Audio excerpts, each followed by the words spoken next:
क्या हाल है मेरे द क्रिकेट हडल के प्यारे प्यारे भाइयों और भाइयों। कल का मैच बेहतरीन रहा था। एक प्रिडिक्शन सही गया, जो मैंने पंजाब बोला था कल शॉर्ट्स डाल करके कि पंजाब जीतेगी, पंजाब ने बेहतरीन तरीके से जीता। दूसरा जो मैंने प्रिडिक्ट किया था कि चेजिंग टीम जीतेगी, हालांकि मैंने दिल्ली का नाम लिया था, दिल्ली ने चेज नहीं किया, चेज किया गुजरात ने। और क्या बेहतरीन किया भाई, तगड़ा, मतलब 10 विकेट से। यहाँ पे अब एक ग्लिच हो गया है। ग्लिच ये हो गया है कि जीटी का जो रन रेट है वो बहुत तगड़ा चला गया है। और रन रेट खराब किसका हुआ? रन रेट खराब हुआ है दिल्ली का। फायदा किसका हुआ? फायदा हुआ मुंबई इंडियंस का। तो मुंबई इंडियंस और दिल्ली के आने वाले जो मैचेज हैं वो बहुत तगड़े होने वाले हैं। आज का मैच है Lucknow super giant versus Sunrisers Hyderabad. उस मैच की प्रिडिक्शन भी मैं इस वीडियो के एंड में दूंगा, तो वीडियो को पूरा देखना।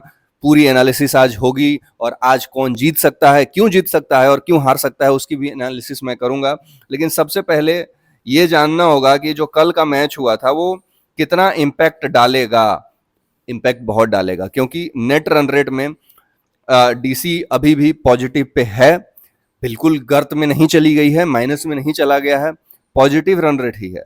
लेकिन जीटी का जो है +0.7 हो चुका है। मुंबई इंडियंस के लिए सबसे सिरदर्दी वाली बात यह है कि फोरकास्टिंग है उनके वाले मैच में कि मुंबई में बारिश हो सकती है। अगर पॉइंट्स डिवीजन होते हैं, इक्वल बटते हैं, तो फिर मुंबई इंडियंस के लिए घाटा है। लेकिन कल डीसी ने जिस तरह से खेला है, बैटिंग पार्ट ठीक ठाक था। दिल्ली के अरुण जेटली स्टेडियम में 200 रन बहुत होते हैं, लेकिन चेजिंग जिस हिसाब से हुआ, दिल्ली को यह बात पता थी कि गुजरात के पास सिर्फ 2 बैटर हैं, एक है गिल, दूसरा है सुदर्शन। अगर ये 2 विकेट ये ले लेते, अगर 10 ओवर के अंदर तक भी ले लेते, मैच ये फंसा सकते थे। अभी क्या है, मुंबई है चौथे नंबर पे 12 मैचों में 14 पॉइंट के साथ। 3 टीमें क्वालिफाई कर गई हैं, जीटी क्वालिफाई कर गई, आरसीबी क्वालिफाई कर गई, पंजाब। और पंजाब 10 सालों के बाद क्वालिफाई कर गई है, 11 सालों के बाद ऑलमोस्ट। तो थैंक्स टू श्रेयस अय्यर। अब मुंबई और दिल्ली में भिड़ंत है और इन दोनों में से कोई एक टीम जाएगी।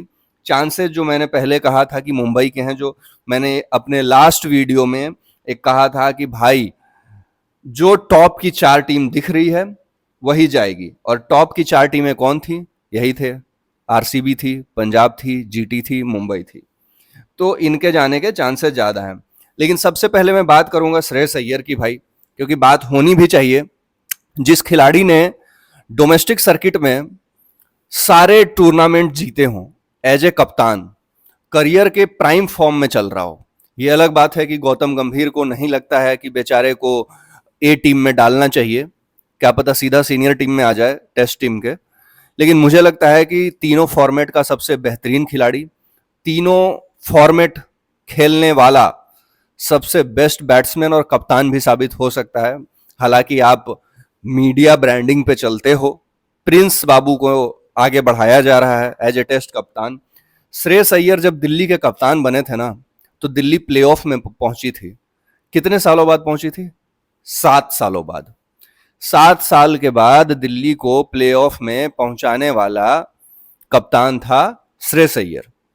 लेकिन किसी कारणवश वो इंजर्ड हो जाते हैं, ठीक है, चले जाते हैं। पंत बाबू को कैप्टनसी मिलती है, ऋषभ पंत नहीं पहुंचा पाते हैं, ठीक है। इसके बाद वापसी होती है श्रेयस अय्यर की। वो सोचते हैं कि भाई रेगुलर कैप्टन तो मैं था, पंत तो स्टैंडिंग कैप्टन थे। लेकिन ऐसा होता नहीं है, पंत ही कप्तान रहते हैं, अय्यर को कप्तान नहीं बनाया जाता है।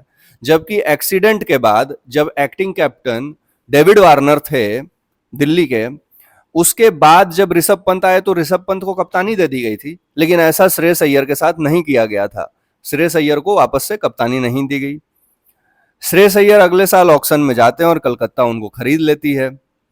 कलकत्ता को 10 साल बाद आईपीएल जितवाते हैं। 10 साल पहले गौतम गंभीर ने जितवाया था, पूरा का पूरा एक दशक हो जाता है कलकत्ता नहीं जीतती है। कलकत्ता को वो आईपीएल जितवाते हैं। उसके बाद कलकत्ता से उनकी जो भी गुजारिश रही होगी, उन्होंने कहा था कि मेरे को वो क्रेडिट नहीं मिला, क्रेडिट सारा गौतम गंभीर को मिल गया। जबकि गौतम गंभीर भी जब गए थे कलकत्ता से तब हार के ही गए थे, इसके बाद दिल्ली में गए तो दिल्ली में बीच सेशन में उनको बाहर होना पड़ गया 4 डक होने खाने के बाद। फिर आते हैं वो पंजाब में। पंजाब में बोली लगती है, महंगे खिलाड़ी बनते हैं। पंजाब को 11 साल बाद क्वालिफाई करवा देते हैं प्लेऑफ में। कल पंजाब क्वालिफाई की है और इससे पता चलता है कि श्रेयस अय्यर जो हैं अपनी एक अलग लीगेसी को क्रिएट कर रहे हैं। श्रेयस अय्यर और डोमेस्टिक सर्किट में, चाहे वो सैयद मुश्ताक अली ट्रॉफी हो, चाहे CK नायडू हो, चाहे रणजी ट्रॉफी हो, सभी में रिकॉर्ड छुपा नहीं है। सबसे बेस्ट कप्तान है श्रेयस अय्यर। कॉन्ट्रैक्ट से निकाल दिया गया था सिर्फ इसलिए क्योंकि इन्होंने कहा था कि भाई इंजरी है, मैं डोमेस्टिक नहीं खेलूंगा। आज के डेट में कॉन्ट्रैक्ट भी वापस आया है। वर्ल्ड कप में कैसा योगदान था 50 ओवर वाले में, सबने देखा है।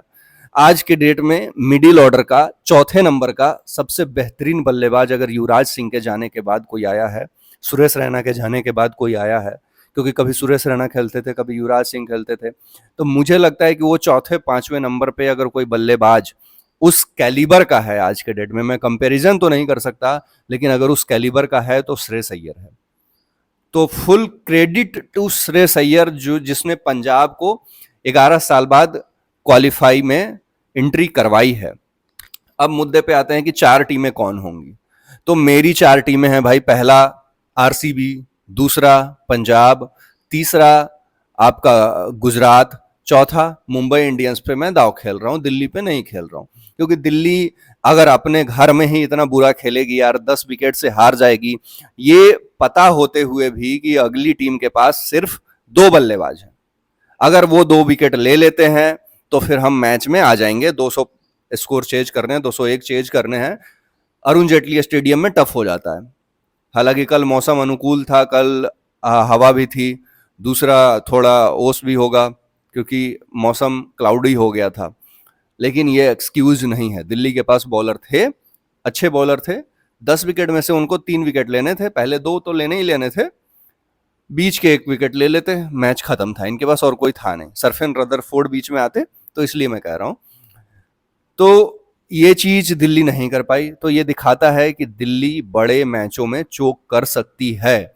लेकिन मुंबई इंडियंस को बड़े मैच खेलने का अनुभव है, 5 बार की चैंपियन है, बहुत सारे IPL के प्लेऑफ्स खेले हुए हैं, वो चोक करेंगे नहीं। तो मेरी 4 टीमें यही हैं, दिल्ली नहीं जा रही है। आज का मैच है सनराइजर्स वर्सेज LSG। दोनों मैच का कोई मतलब नहीं है, दोनों मैच का कोई मतलब नहीं है, क्योंकि मुझे नहीं लगता है कि इस मैच का मतलब कोई रिजल्ट आएगा या कुछ इम्पैक्ट पड़ेगा, क्योंकि सारे बाहर ही हैं भाई। तो अब देखना, हालांकि टेक्निकली देखा जाए तो LSG बाहर नहीं है। LSG के पास अभी देखे तो 11 मैचों में 10 पॉइंट है। अभी उनके पास 3 मैच हैं, तो 3 मैच में 6 पॉइंट होते हैं। तो 6 पॉइंट होने का ये मतलब है कि 16 अंक फाइट कर सकते हैं आप। लेकिन ऐसा होता दिखता नहीं है। जिस तरह से ऋषभ पंत का ट्रैक रिकॉर्ड रहा है इस IPL में, ऐसा दिख नहीं रहा है। मुंबई इंडियंस ही दिख रही है मेरे को। आज की मैच की बात कर लेते हैं। आज का मैच है एकाना स्टेडियम में, हैदराबाद वहां पे जाएगी। राठी भाई और बिश्नोई, ये 2 बॉलर होल्ड करेंगे आज।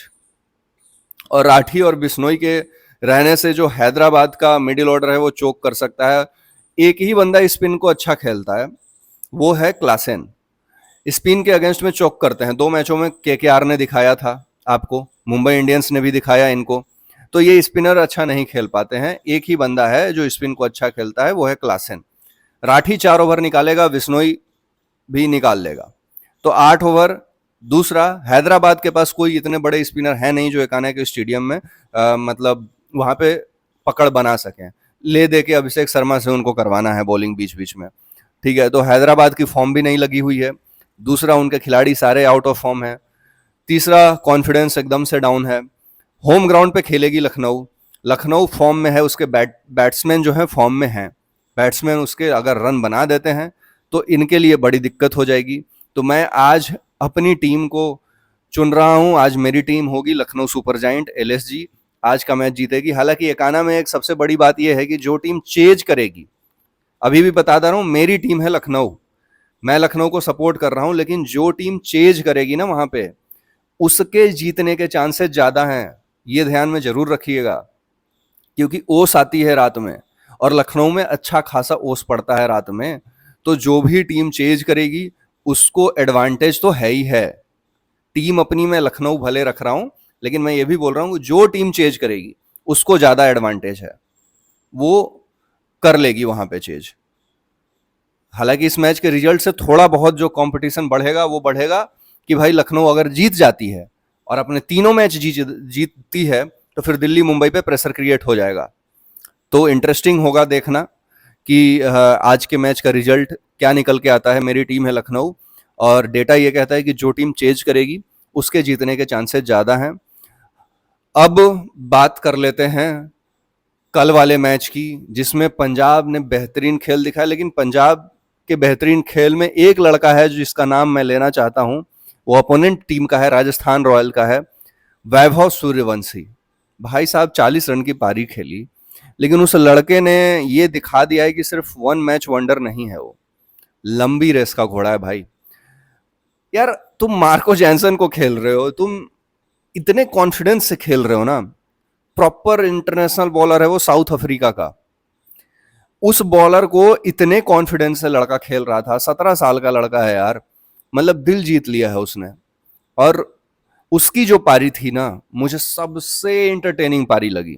मतलब उसके सामने मुझे निहाल वडेरा की पारी भी मजा नहीं आया, जायसवाल का भी मजा नहीं आया, जितना वैभव का पारी देख के मजा आया। और बड़ा अच्छा लगता है जब ईस्ट जोन से कोई क्रिकेटर जाता है ना, झारखंड, बिहार, कोलकाता, तो वो अच्छा चीज लगता है, क्योंकि बाहर तो बड़े बड़े क्लब्स हैं यार, इन बच्चों को तो प्रैक्टिस भी सही से नहीं मिलता है, बहुत स्ट्रगल करके वहां तक पहुंचते हैं। और जब इतना स्ट्रगल करके वहां तक पहुंचते हैं ना, तो इनको सक्सेसफुल जब देखता है कोई, तो ऐसा लगता है कि साला हम ही लोग हो गए सक्सेसफुल, वो अपनापन वाला फीलिंग आ जाता है।